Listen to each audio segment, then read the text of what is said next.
ધ્રાંગધ્રા નગરપાલિકાના પ્રમુખ ઉપપ્રમુખ સહિતના હોદ્દેદારોની વરણી કરવામાં આવી।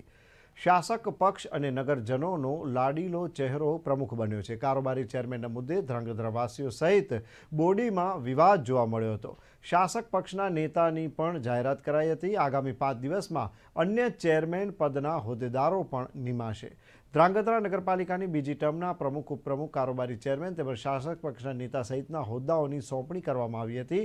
ધ્રાંગધ્રા વોર્ડ નંબર 2ના નામી ક્ષત્રિય સુધરાઈ સભ્ય કુલદીપસિંહ ઝાલા પ્રમુખ તરીકે પસંદગી પામ્યા તો ઉપપ્રમુખ તરીકે યુવાન હિરેનભાઈ કાનાબારની વરણી કરાઈ।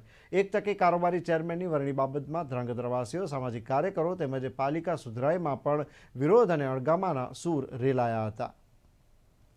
સુરેન્દ્રનગર જિલ્લાની 5 નગરપાલિકામાં 2.5 વર્ષની ટર્મ પૂરી થતાં પ્રમુખ ઉપપ્રમુખની વરણી કરવા માટેની પ્રક્રિયા આજે સુરેન્દ્રનગર જિલ્લાની 5 નગરપાલિકામાં હાથ ધરાણી।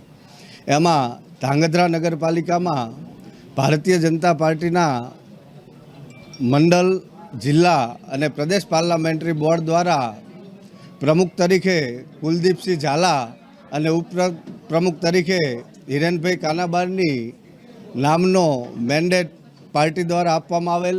સાધારણ સભા મળી એમાં સર્વાનુમતે બિનહરીફ શ્રી કુલદીપશ્રી અને હિરેનભાઈની પ્રમુખ તથા ઉપપ્રમુખ તરીકે વરણી કરવામાં આવી છે।